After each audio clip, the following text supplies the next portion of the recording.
ជំរាបសួរបាទ Happy International Labor Day 1st May បាទ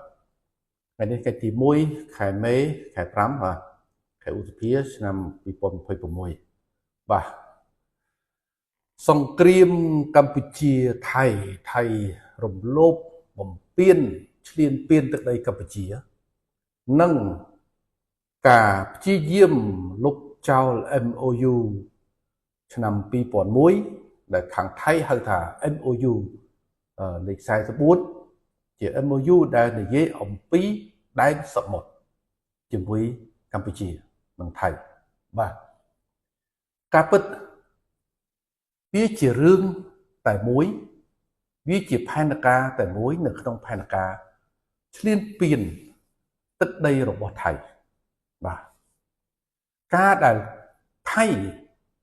ទៅឈ្លានពានកម្ពុជាវាយយកទឹកដីរបស់កម្ពុជាប្រាង្គប្រាសាទនានាដែលនៅជាប់ព្រំដែនជាប្រាសាទតាក្របីព្យាយាមរហូតទៅដល់វាយយកប្រាសាទព្រះវិហារក្តីការពិតមិនមែនថៃចង់បានប្រាង្គប្រាសាទទៅថៃទាំទេពីព្រោះ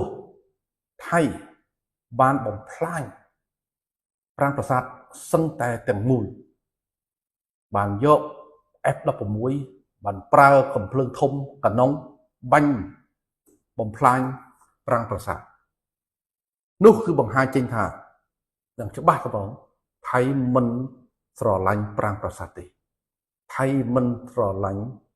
មរតកបុព្វបុរសប្រាសាទបុរាណដែលបានបន្សល់ទុកឲ្យមនុស្សជាតិរាប់ពាន់ឆ្នាំមកហើយនោះទេបាទអ្វីដែលធ្វើឲ្យថៃធ្វើសង្គ្រាមជាមួយកម្ពុជាគឺប្រេងនៅបាតសមុទ្រដែលនៅក្នុងព្រំដែនរបស់កម្ពុជាដែលនៅក្នុងហៅថា MOU នៅឆ្នាំ2001នោះបាទតំបន់ត្រួតស៊ីគ្នានោះបាទគឺថៃមានមហិច្ឆតាលោភលន់ចង់ប្លន់យកម្នាក់ឯងពេលដែលគេគិតថាគេយកបានទឹកដីកម្ពុជានៅព្រំដែនខាងគោកហើយគេអាចនឹងបដូរបន្ទាត់ព្រំដែនគេនឹងគូសបន្ទាត់ព្រំដែនថ្មីទៅតាមអ្វីដែលគេចង់បានតាម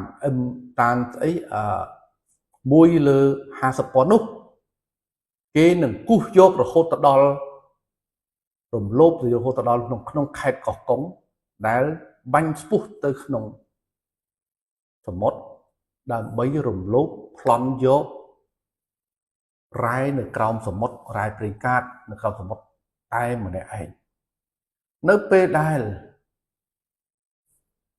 ផែនការដំបូងពាក់ព័ន្ធទៅនឹងព្រំដែនផ្លូវគោកនេះមានការហៅថាមិនជោគជ័យក៏គេប្រើល្បិចទី2គឺលុបចោល MOU ឆ្នាំ2001ឬមកក៏ MOU លេខ44របស់ថៃនេះដើម្បីគេបំពេញយករ៉ែប្រេងកាតនៅក្រោមសមុទ្រតែម្នាក់ឯងនេះគឺជាគោលបំណងរបស់ថៃពីព្រោះគេសំអាងទៅលើសក្តានុពលកម្លាំងទ័ពបាទយោធារបស់គេបាទសមត្ថភាពយោធារបស់គេមានអាវុធយុទ្ធោបករណ៍នាវាកងនាវាកងទ័ពអាកាសគេគិតថាគេនឹងរំលោភយកដែនសមុទ្របានដោយងាយស្រួលបាទនេះគឺជាភាពក្អេងក្អាងមួយរបស់ថៃដែលពុំក្រែងរឯងទៅនឹងច្បាប់អន្តរជាតិដែលពុំក្រែងរឯងទៅនឹងសិទ្ធិរបស់អ្នកជិតខាងគឺប្រៀបបានដូចជាចៅ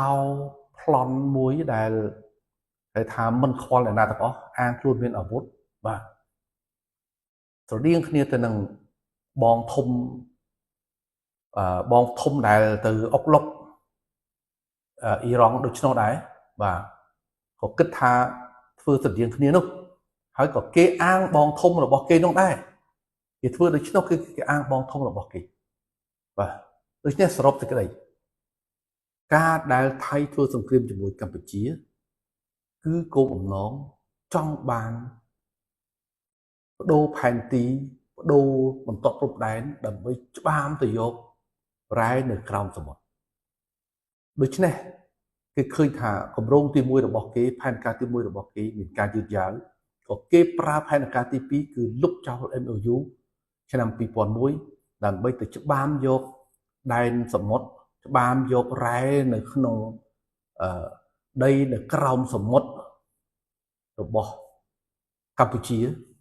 តែឯងមិនខុសអ្វីពីការទៅប្លន់យកទេបាទនេះគឺជាការពិតដែលបង្ហាញចេញអំពីល្បិចកលដ៏ពឹសពុលដ៏លោភលន់មិនមានការអៀនខ្មាស់របស់អ្នកជិតខាងរបស់យើងបាទសូមអរគុណ